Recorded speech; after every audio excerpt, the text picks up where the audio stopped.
মাত্র একদিন তাহাজ্জুদের সালাতে দোয়া করেছিলেন, আল্লাহ তাআলা সেই দোয়া কবুল করে নিলেন, যেই দোয়া 2 বছরেও কবুল হয়নি। এবং যেভাবে চেয়েছিলেন আল্লাহ তাআলা তাকে সেইভাবেই দিয়েছেন, একটুকু কম বেশি করেননি। মানে যেই দোয়া 2 বছরে কবুল হয়নি, সেই দোয়া এক রাতের তাহাজ্জুদে কবুল হয়ে গেল এবং যেভাবে চেয়েছিলেন সেভাবেই পেয়েছেন। দোয়া কবুলের গল্পটি শুনলে আপনারা অবাক হয়ে যাবেন। সত্যি কেউ যদি চাওয়ার মতো করে চাইতে পারে আল্লাহর কাছে, তাহলে আল্লাহ তাআলা অবশ্যই তাকে সেটা দেন। সেটার জন্য খুব বেশি আমল করা লাগে না, মাত্র এক রাতের তাহাজ্জুদই যথেষ্ট, যদি আপনি যথাযথভাবে সেটা করতে পারেন।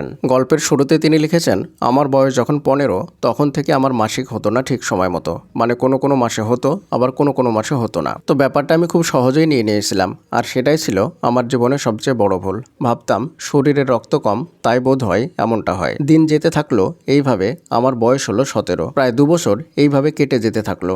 আমি কোনো পরিবর্তন না দেখেই ডাক্তার দেখালাম, শুনলাম পিসিওডি আছে। এই রোগটা এখন সচরাচর 90% মেয়েদের থাকে। তখনও বুঝিনি এটা কি রোগ। ট্রিটমেন্টে থাকলাম, ওষুধ খেলাম, কোনো অসুবিধা বুঝতে পারিনি। কিন্তু বিয়ের পর যখন বাচ্চা নেওয়ার জন্য ডাক্তার দেখালাম, তখন বুঝতে পারলাম যে আমার বাচ্চা নর্মালি আসার একটু সমস্যা আছে। তখন আমি যথারীতি ভেঙে পড়লাম অনেক, যেটা সব মেয়েরাই দুশ্চিন্তায় থাকে। পিসিওডি, পিসিওএস থাকলে হয়তো বাচ্চা নিতে পারবে না। ডাক্তারকে বলে সব রিপোর্ট করিয়ে যখন আমার সব রিপোর্ট ভালো আসলো, কিন্তু আমার পিসিওডি ধরা পড়লো, তখন আমিও চিন্তা করলাম যে আমার বাচ্চা হবে না। এই জন্যে আমি নামাজে শুধু আল্লাহর কাছে কান্না করতাম, শুধু দোয়া করতাম, আর সিজদায় গিয়ে শুধু একটাই মোনাজাত করতাম, রব্বি হাবলি মিনাস সালিহিন। এইভাবে আমি ডাক্তারও দেখাতে থাকলাম, তার পাশাপাশি আল্লাহর কাছে দুহাত তুলে শুধু দোয়া চাইতাম আর কান্না করতে থাকলাম। এবং তাহাজ্জুদের নামাজে আল্লাহর কাছে কান্না করে দোয়া করেছিলাম। কিন্তু আপনি বললে বিশ্বাস করবেন না, আমি ঠিক যেদিন তাহাজ্জুদ নামাজে যেটা চেয়েছিলাম, আল্লাহ আমার একটুও কম বেশি করে দেননি। তাহাজ্জুদের নামাজ পড়া ঠিক 1 মাস পর